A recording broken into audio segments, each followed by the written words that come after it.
Bem-vindos ao primeiro Reflexões à Viva. Irmãos, esse novo formato nós cremos que veio para ficar e vai abençoar a sua vida com dicas práticas. Aqui nós vamos falar sobre vida espiritual, vida com Deus, vida financeira, que é hoje o tema, e vários outros aspectos da palavra que vão abençoar a sua vida de diferentes formas. Eu tenho certeza disso e toda a equipe também. E eu creio que você será abençoado. Mas antes de ir para a palavra, eu tenho 2 recados para você. O primeiro, compartilhe essa mensagem para todo mundo. Manda no grupo da família, no grupo do condomínio, para o seu melhor amigo, melhor amiga. E se você foi abençoado, eu tenho certeza que essas pessoas também serão abençoadas com essa mensagem poderosa que o nosso irmão ou a nossa irmã vai trazer aqui para você. O segundo recado é sobre a célula online. Se você tem algum pedido de oração e você precisa de uma intervenção divina do Senhor Jesus na sua vida, mande aí no chat ou no nosso número do WhatsApp que vai aparecer aí na tela. Nós temos uma célula online que vai interceder pela sua vida e pelo seu pedido de oração. Então é isso, vamos para a palavra. Hoje vamos falar de prosperidade, riqueza e pobreza. Eu vou ilustrar aqui 2 situações para introduzir o assunto. Onde a primeira a gente vai falar de uma família pobre, né? Onde um garoto de 10 anos, ao conversar com seu pai, né, ele fala: pai, eu gostaria de ter um videogame, né, igual ao do meu amigo Carlinhos, né? E o pai responde para o seu filho, ele fala: filho, agora não podemos ter, né, não temos condições de ter um videogame agora, temos prioridades para pagar, temos gastos, né, com coisas mais importantes. Aí esse garoto que se chama Betinho, ele fala: pai, mas na casa do Carlinhos eles também são da igreja como a gente e não falta nada, eles têm videogame, eles têm outras coisas que nós não temos, por que nós não temos, né? E o pai dele fala: filho, nós temos que ser gratos a Deus, né? Deus nos dá comida, nos dá casa, Deus nos dá tudo o que precisamos, né? A gente tem que esperar em Deus, né? Porque Deus dá tudo o que a gente precisa. E aí ele completa, ele fala, muitas vezes essas pessoas, elas têm coisas de formas erradas, né? Elas fazem coisas erradas para ganhar dinheiro, então ele justifica, né, o porquê que eles não têm essas coisas, né? E uma segunda situação que a gente vai ilustrar aqui para mostrar uma família com uma condição melhor de vida, que é a casa do Carlinhos, o amigo do Betinho, né? Também é um garoto de 10 anos, né? E ele, jogando videogame, conversa com o pai e fala: pai, por que o Betinho, que sonha em ter um videogame igual ao meu, ele não pode ter, né? Por que Deus não dá para ele as coisas que ele quer? E o pai do Carlinhos fala: filho, muitas vezes as pessoas não creem, elas não têm fé, elas não acreditam, né? Elas não buscam a Deus, né? E aí ele fala: mas eles também são da igreja, pai, né? E o senhor mesmo fala que Deus que te dá as coisas, por que Deus não dá pro Betinho também as coisas que ele deseja? E o seu pai fala: muitas vezes as pessoas não sabem ganhar dinheiro, não sabem gastar o que tem, né? Não buscam a Deus, né? Elas também muitas vezes não ajudam as pessoas, não são generosas, né? Não são dizimistas, ofertantes, e justifica com uma série de coisas, né? O porquê que talvez o Betinho não tenha as mesmas condições que o Carlinhos tem, né? Então essas são as 2 situações que eu queria colocar, riqueza e pobreza. Para a gente resumir essas 2 situações, né, a gente viu na casa do Betinho uma teoria de pobreza e na casa do Carlinhos uma teoria de prosperidade. Vamos colocar aqui o que seria a teoria de pobreza. Na teoria da pobreza, o cristão ele relaciona que não ter as coisas, né, não ter riquezas agrada a Deus, tá?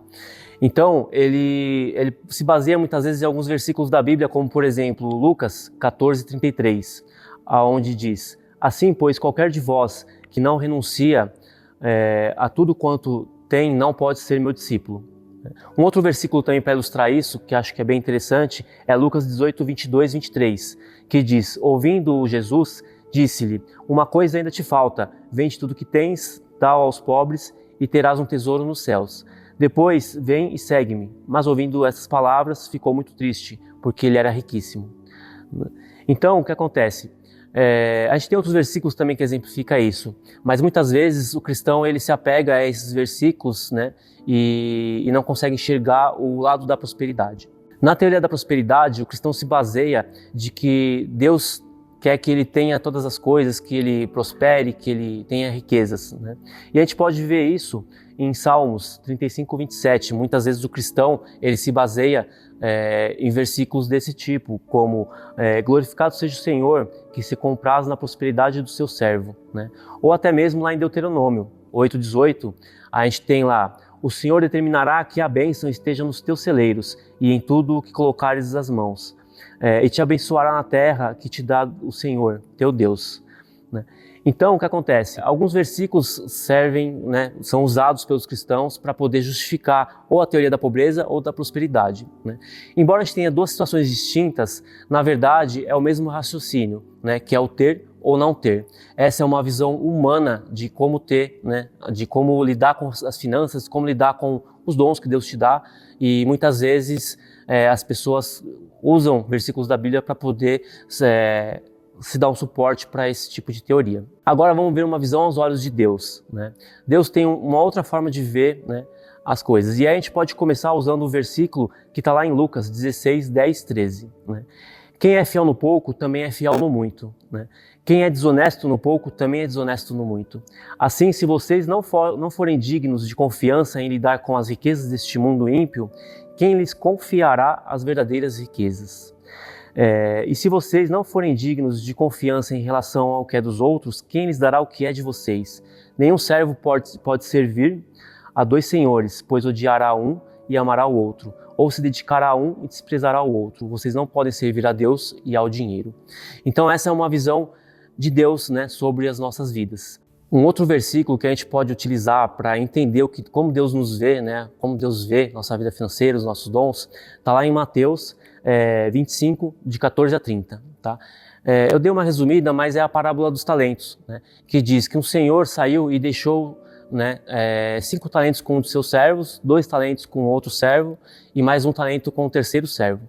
Né? E ao voltar, ele cobrou desses servos o que eles tinham feito com esses talentos. Né?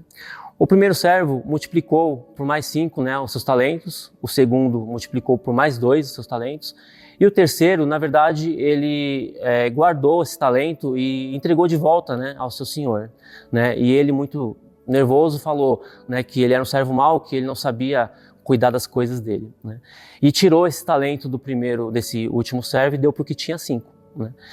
E então, por aí a gente vê como Deus olha para nós. Né? Na verdade, ele deixa nas nossas mãos, né, as coisas que são dele, para que a gente possa cuidar. O que Jesus quer nos ensinar com essa parábola?